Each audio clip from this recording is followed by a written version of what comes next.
Hey, how you guys doing today? Today we're going to be doing a review on Transformers Legacy, um, Predacon Inferno from the Beast Wars animated series. For those of you that don't know or didn't watch it, um, so yeah, I finally got around to picking this guy up. He was like pretty up there online. I wasn't finding him in stores, so I just waited until he dropped down more or less, and then I decided to finally get him. Um, but yeah, let's check out the box real quick. So, cool image on the front. Love that. He's got his weapon on his back. The usual legacy artwork, product shots, and then there's a cool image of Inferno right there. Kind of doing his scream, so that's cool. Um, so yeah, this was the last one I pretty much needed to complete my Beast Wars collection. So I'm definitely happy as hell. Um, Finally. So let's go ahead and crack this guy open and see what we got. And there he is. I gotta say, Inferno was one of my favorite. I love them all pretty much equally, but Inferno was just, he was my favorite Predacon in the series, man. Everything from his fire ant mode to the way he was so loyal to Megatron, and his screams, it just sounded like so sick. So, and then his face just reminds me of the the creatures, the predators from the Predator movies. Yeah, let's look at that face sculpt. Yeah, that thing is just, the sharp teeth, the these horns here and here on the top, they just look awesome. Makes him look so evil and so sick. So I love that. Um, the only accessory he came with was this gun, his weapon. It's not the actual weapon that he used in the series, but it is pretty awesome for a substitute. So that's pretty cool, or for a different take on the weapon. This is actually a really good weapon. I like the and they colored it really where it's translucent for the most part, red, and then they have the gunmetal gray, so that's pretty awesome. Yeah, and then the details are just like, look at that, nice details, nice details. It's got like 4 barrels, so that's really awesome. um I don't have any blast effects, so I really can't test that out to see if it's compatible, but yeah, so I can't do that. But I definitely love this gun. Not like the it's not like Rhinox, where Rhinox, they gave him some really weak looking, Gatling guns that he came with, and in the series they were supposed to be bigger and bulkier.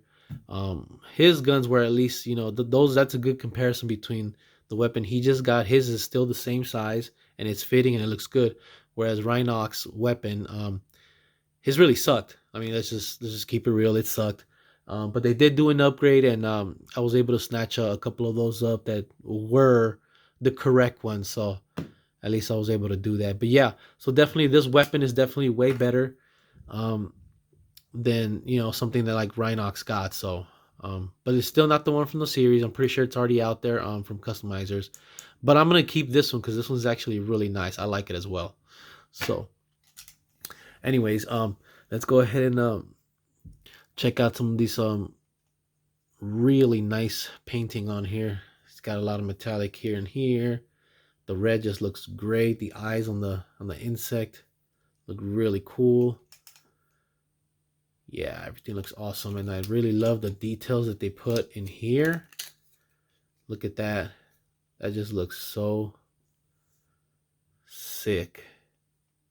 Love the mechanical detail they put in there. That's awesome. And also, this is one of the first Transformer figures, as far as I know, unless I'm mistaken. Correct me if I'm wrong, guys. But he's the only one I've noticed that has the you can make expressions with his head sculpt. That's really awesome. It has a jaw hinge right there, so it's got jaw articulation. So you can definitely have him like closed mouth or like screaming. So that's like, that is so sick right there. I love that. And they did it, like I said, to one of my favorite predacons in the series. So I freaking love that. That's awesome. Let's check out the rotation. So yeah, it definitely goes all around easily. And it goes up about that much, not much, and then down about that much. It looks down pretty decently. And then you can get a little tilt out of it. So that's pretty cool. Like I said, that really does it for me though. That is just, look at that. That's insane. He's just like laughing maniacally. So that's awesome. The shoulders definitely rotate all around. Just be careful with the legs, the insect legs. Bicep swivel. Nice. Double jointed elbow. Yep. Double jointed elbow. And he actually does have wrist rotation, which is cool. See if you guys can see that. Yeah, so he definitely has wrist rotation. That's really cool. I love it when they do that. Now, even though it's a Voyager, it's not a mandatory thing. Some Voyagers don't have wrist articulation, so I love it when they do that. Especially for a Voyager, you know, the price is up there. They should give it, you know, give us all of it. So, so that's cool. The waist swivel, definitely awesome. The legs go about really high, so that's awesome. And then they go up back far as well. Probably go even further. Yep, there you go. Yeah, the legs feel really great. The legs feel like they just like have no obstruction when it comes to movement, so that's awesome. And then does full split, so that's cool. Double jointed knee for sure. It pegs in like this during during robot mode, but you can unpeg this. This is a detail that's due to transformation, and you can get even more out of the leg, so that's pretty cool. So yeah, I definitely dig that. That's awesome. The foot definitely goes down a lot, actually. It goes down a lot, and then it goes back up, but it only goes up to the stationary. It doesn't really go up past this level line. So yeah, there's that. And then of course the rocker is awesome. There's no rotation on the foot, so keep that in mind. None at all. And as far, and these move here too. The little antennae right here definitely move up and down. So yeah. As far as the ant arms or legs rather, the only parts where they move, they're not articulated completely like tarantulas. Tarantulas, I remember, had joints or articulation at these corners here. But he doesn't. He only moves like this leg only moves around the wrist back and forth like this. This one kind of goes back and forth. Let me see if I can show. Kind of like this. Like that's it, back and forth. And then this one has a little more because it has this piece here that moves, and then it moves from this corner, this joint right here as well. So it moves like that.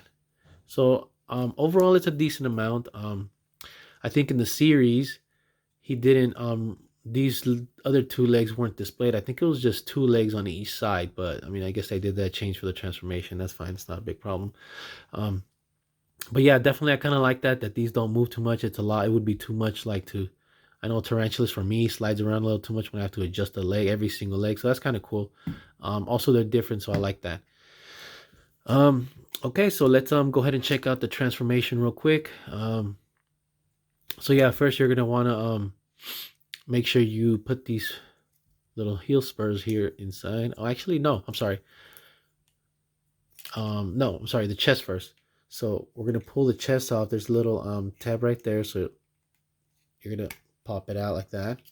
So you see that tab right there tabs into this area here. Then you're going to open up the ant head like so. You pull out the mandibles. These are really cool too, by the way, and they definitely move open and close, so that's awesome. Close the mouth. So the chin is pretty much going to tuck into that cavity right there. So you're going to make sure that it goes like that, and then you're going to close the head around that head, the ant head around the actual robot head. So like that. Keep those out the way for now. And then these hands are actually kind of tricky because it actually took me a couple times of doing it because like I said, they're a little tricky to get in there. So the thumb right here from the hand, this thumb, is definitely going to go into that little cavity right here. But it doesn't click or peg in or anything. It's kind of like just like a holder. It holds the thumb in it to hold the whole arm in place. So what you're going to do is you're going to fold this arm this way, like so. And then you rotate it down. Oops. Got to make sure you move these legs out the way because they do get in the way. So you're going to move it out the way like that. And then you're going to move this leg outward like that. Keep the head up. And then you're going to bring this in. So it's pretty much going to look like this when you push it into the chest cavity. So it's going to go like that. And like I said, the thumb, I don't know if you can see it. Yeah, it's going to go into that cavity right there. Pretty much like that. And then this tab right here is going to peg into the other side of the arm when you put the other one in as well.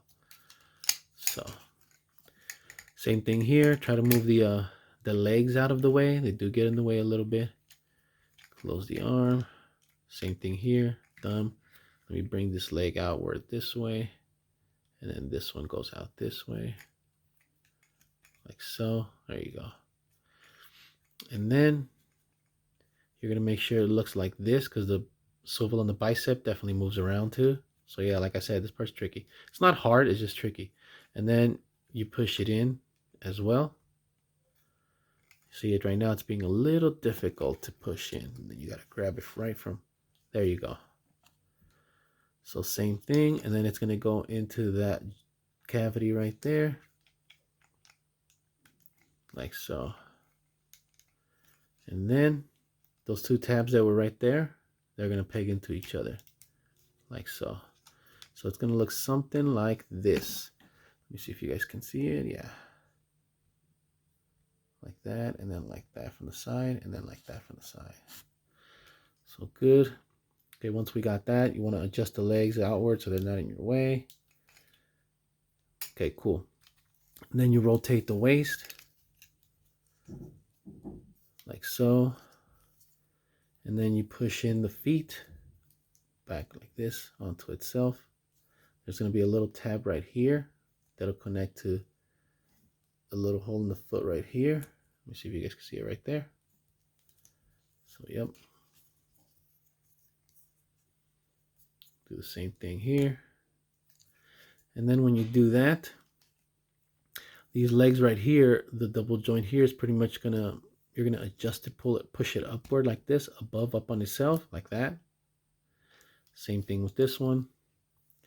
Kind of push it upward, above on itself, like that.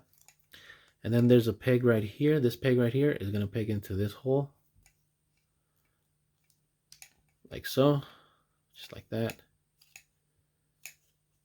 Cool. And then the waist, you're going to drop the waist down a little bit like this, and then you bend the feet or the legs outward, but keep the waist kind of lined up downward like that. So that's to get the proper distance so you can connect the rest. Bring the legs down. Okay, this part's a little tricky too because you have to make sure that the legs, these black pieces of the legs, and then like the little spiky red piece right there, make sure that they fall inside here, and that's sometimes not easy to get in there. There you go. But it's not too hard either. And then you're going to see these little holes right here, this one here, and this one here, and they're going to peg in to this right here and this one right here. So you're going to do that. Sometimes it doesn't fall in for me as easily. See, it's being a little, there you go, got it. Same thing with this one.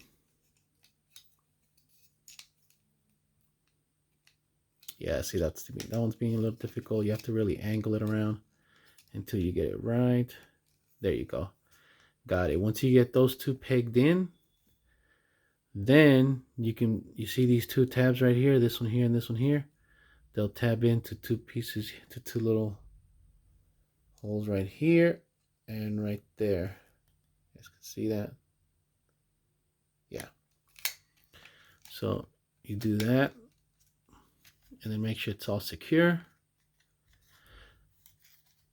And then bring down, sometimes you'll end up with the body like that, so you just bring the body down, back down.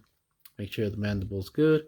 And then as far as the legs go, the easiest way for me to kind of keep them leveled, or at least balanced, I noticed was just make sure you kind of put them down and you start with these two front feet. You kind of set that down like that, and then kind of move the rest of the legs accordingly so they can fall into place like so. And there you go.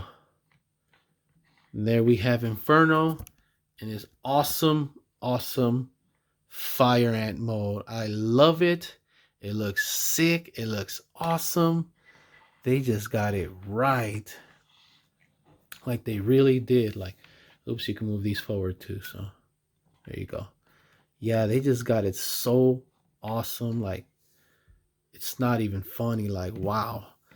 They put a little metallic purplish silver tone here, which looks really good. It makes it look more like an actual shell.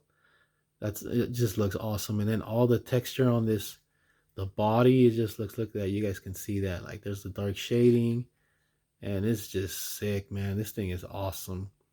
And I like that very little actually hangs out the body. Like, you look at it and like not really too much with the body parts stick out, maybe a little bit on the feet back here, but for the most part, that's not that bad. Like, I like that a lot, and that's what it looks like from the bottom. So that's freaking awesome. So anyways, I hope you guys enjoyed this video. I hope you guys got a little something out of it. And if you guys like what you see, please give me a like and a subscribe. And I'll see you guys next time. You guys take care.